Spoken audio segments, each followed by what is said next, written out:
आपको बता दें इस वक्त रक्षा मंत्रालय का बहुत बड़ा बयान आया है और यह बयान आया है राहुल गांधी के बयान के ऊपर। सीधे दिखाते हैं ब्रेकिंग न्यूज। राहुल के आरोपों के बाद रक्षा मंत्रालय का जवाब।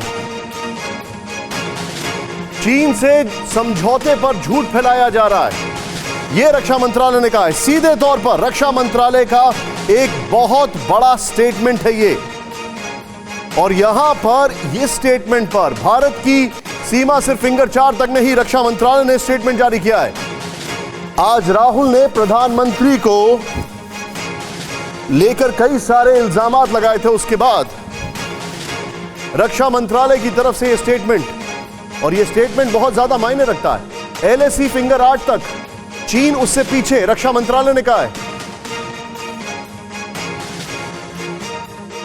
और ये जो स्टेटमेंट आया है, स्टेटमेंट के बाद क्या कुछ कहा है राहुल गांधी ने वो भी हम आपको दिखाएंगे, लेकिन ये जो बयान है, ये बयान बहुत बड़ा बयान है रक्षा मंत्रालय की तरफ से। सीधे तौर पर अगर ये एक प्रेस नोट रिलीज करके एक एक चीज का जवाब दिया गया है, तो अब सीधे चलते, मेरे सहयोगी सुमित मेरे साथ हैं। Sumit, over to you, quickly बताएं क्या क्या इंफॉर्मेशन है।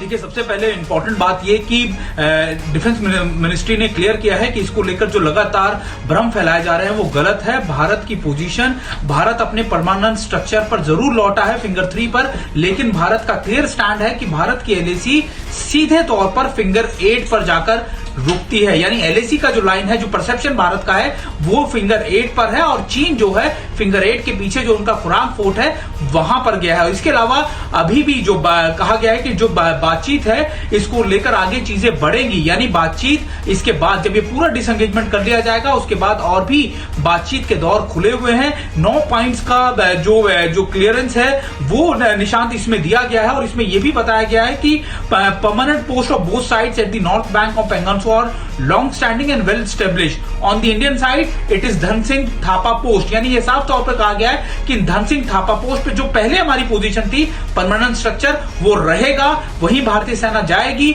और चीन की सेना जो होगी फिंगर 8 के पीछे जाएगी। इसके अलावा यह भी कहा गया है कि रक्षा मंत्री ने जो कल बयान दिया था उसमें साफ तौर पर कहा था कि outstanding problems addressing hot spring, Gogra and Depsang, the outstanding issue to be taken up within 48 hours of the completion of Pangong Tso disengagement। यानी इसके बाद जब ये डिसएंगेजमेंट पूरा हो जाएगा 48 घंटे के बाद इन तीनों इलाकों के ऊपर, इन तीनों चीजों के ऊपर बातचीत की जाएगी। तो ये यहाँ पर सुमित आप जो बता रहे हैं, सुमित अगर मैं 2 लाइन की मैं चाहूंगा यहाँ पर सीधे तौर पर जो रक्षा मंत्रालय की तरफ से कहा गया है उसको 2 लाइन में अगर हम अपने दर्शकों को समझाना चाहें तो सुमित, तो क्या होगा, बताइए जरा।